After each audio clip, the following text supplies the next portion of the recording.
नमस्ते नमस्ते प्रभु कर्म जेता, नमो देव अरहंत सन्मार्ग नेता। नमस्ते नमस्ते प्रभु शुद्ध रूप, नमो सिद्धिदाता सदा सिद्ध भूप। नमस्ते नमस्ते गुरो संघ शास्ता, नमो देव आचार्य वात्सल्य दाता।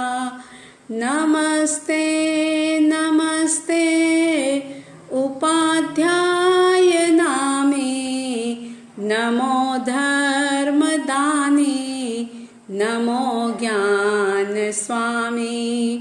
नमस्ते नमस्ते सुधी साधु सारे, करे साधना जो भव से तिरावे। नमस्कार पांचों पदों का सदा ही, हरे पाप आनंद मांगल्यकारी। नमस्ते नमस्ते गुरु गुरणी माता, दिखाते हैं सतपथ देते हैं साता। गुरु गुरणी शरणा सदा उपकारी, सदा हितकारी है आनंदकारी, सदा हितकारी है आनंदकारी।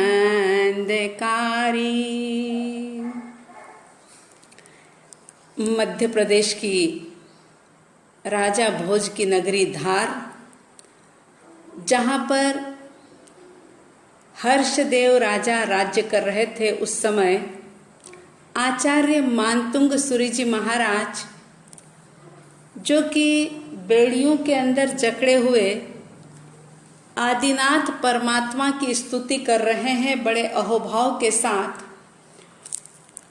और स्तुति करते करते उनका ध्यान परमात्मा की देह से हटकर के मुखमंडल की तरफ आता है, और वो परमात्मा के मुख को उपमित करते हैं। 13वें श्लोक में कहते हैं, वक्त्रं क्वते सुर नरो रगनेत्रहारी, निशेष निर्जित जगत्त्रितयोपमानम्, बिम्बं कलङ्कमलिनं क्व निशाकरस्य, यद्वासरे भवति पाण्डुपलाशकल्पम्।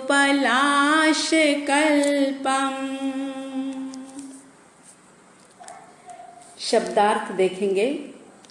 सुर नरो रग नेत्रहारी, ये एक प्रकार से परमात्मा का संबोधन है कि भगवान कैसे हैं। तो बताया, सुर यानी देवता, नर यानी मनुष्य, और उरग का मतलब होता है भवनपति वासी जो देव हैं, नागकुमार जाति के देवेंद्र धरणेन्द्र देव आदि।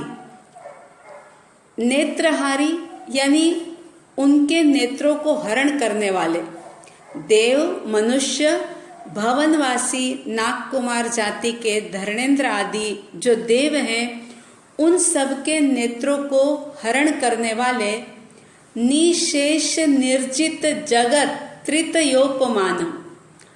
निशेष यानी संपूर्ण रूप से, त्रिजगत त्रितयोपमानम, जगत त्रि यानी 3 लोक के जितने भी उपमान हैं, उन सब को निर्जित यानी जीतने वाले, यानी कि उपमाओं से रहित, और ते यानी तुम्हारा, वक्त्रम यानी मुख, आनंद जिसे कहते हैं,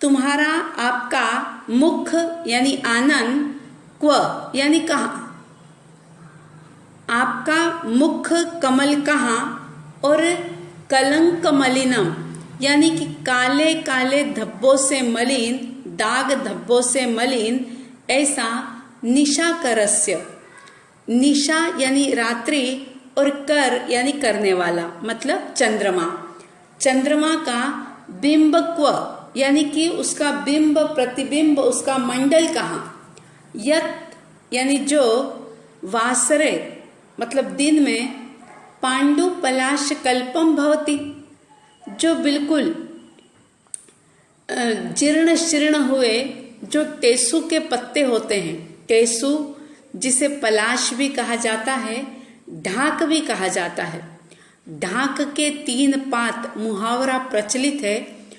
तो आचार्य मानतुंग सूरी जी महाराज कह रहे हैं कि बिल्कुल जीर्ण शीर्ण हुए ढाक के पत्ते के समान फीका, पांडु यानी पीला पड़ जाता है, फीका भवति यानी हो जाता है। भावार्थ इस प्रकार से हम कह सकते हैं कि हे देव, मनुष्य और भवनपति आदि देवों के, धरणेन्द्र आदि देवों के नेत्रों को हरण करने वाले ऐसे हे परमात्मा, आपने तीनों ही लोक में जितने भी उपमान हैं, 2 बातें होती है, एक होता है उपमान और एक होता है उपमेय, जिससे जिसकी तुलना की जाए। अब यहाँ पर आचार्य मानतुंग सूरी जी महाराज भगवान के मुख कमल को उपमा दे रहे हैं चंद्रमा की, तो चंद्रमा उपमान हुआ। तो कह रहे हैं कि तीनों ही जगत के अंदर, तीनों लोक में जितने भी उपमान हैं, यानी जिनसे भी तुलना की जा सकती है, उन सारे उपमानों को आपने जीत लिया है। यानी कि कोई भी ऐसी चीज नजर नहीं आ रही कि जिससे मैं आपकी तुलना कर सकूं या आपको उपमित कर सकूं। तो कहा कि ऐसे तीनों ही लोक के उपमानों को जीतने वाला आपका मुख कमल, मुख आनंद कहाँ, और काले काले धब्बों से मलिन बना हुआ दाग धब्बों वाला चंद्रमा का बिंब कहाँ, जो चंद्रमा का बिंब दिन में बिल्कुल ढाक के पत्ते के समान फीका हो जाता है, यानी पीला पड़ जाता है। प्रिय जिज्ञासु श्रोताओं, जो अतुलनीय होता है, अनुपमेय होता है, उसको, उसकी तुलना कैसे की जा सकती है? जो बिल्कुल अनुपम है उसको किसी की उपमा नहीं दी जा सकती है। और भगवान जो कि परम वीतरागी हैं, जिनमें जरा सा भी कषाय की कालिमा नहीं है, जिनमें राग द्वेष नहीं है, जिनमें कर्मों की मलिनता नहीं है, ऐसे सर्वांग सुंदर, सभी प्रकार से सुंदर ऐसे ऋषभदेव परमात्मा के मुख को देख करके आचार्य मानतुंग सूरी जी महाराज कहने लगे कि मुख कमल का ऐसा अद्भुत प्रभाव है कि तीनों ही लोक के, ऊर्ध्व लोक के, देवलोक के देव देवेंद्र हों, इस तिरछे लोक में पृथ्वी लोक पर रहने वाले नर नारी हो, नरेंद्र हो, राजा हो, सम्राट हो, और अधोलोक में भवनपति देव या नागकुमार जाति के देव, इन सबको ही आपका मुख दर्शन जो है वो अत्यंत प्रभावित कर देता है। या यूं कह दूं कि ये तीनों लोक के प्राणी, जो कोई भी परमात्मा को देखता है, उनके मुख के दर्शन करता है, तो परम प्रसन्नता के साथ अत्यंत ही प्रभावित हो जाता है। तो ऐसे प्रभावित होने के लिए आचार्य श्री जी ने बड़े ही सुंदर शब्द का प्रयोग किया, नेत्रहारी, यानी कि नेत्रों का हरण करने वाला। यूं तो कहा जाता है हरण करने का मतलब होता है चोरी करना, लेकिन आचार्य श्री जी कह रहे हैं कि आपका प्रभाव ही ऐसा है कि आपका मुख कमल देखते ही व्यक्ति आकर्षित हो जाता है, यानी कि आपसे बंध जाता है। तो वो तुलना कर रहे हैं कि आपके मुख कमल की तुलना किससे की जाए। पहले उन्होंने उपमान के रूप में चंद्रमा को चुना। चंद्रमा से परमात्मा के मुख की तुलना करने लगे, लेकिन एकदम ही मन के अंदर ख्याल आया, क्व यानी कहाँ, कहाँ चंद्रमा और कहाँ परमात्मा का मुख कमल। क्योंकि चंद्रमा तो दिन में तेज रहित हो जाता है, टेशों के फूल की तरह, पलाश के फूल की तरह, ढाक के पत्तों की तरह वो पीला पड़ जाता है, और इसके साथ ही वो कई प्रकार के दाग धब्बों से मलिन है। लेकिन परमात्मा का मुख कमल जो है वह तो नेत्रों का हरण करने वाला है।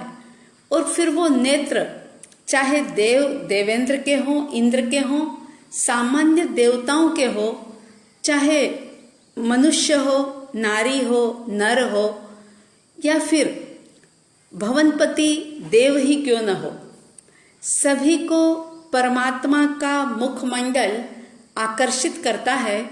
तो इसलिए आचार्य श्री जी ने कहा कि हे भगवान, आपका ओजस्वी तेजस्वी मुख कहाँ और चंद्रमा कहाँ, यानी दोनों का कोई तालमेल ही नहीं है।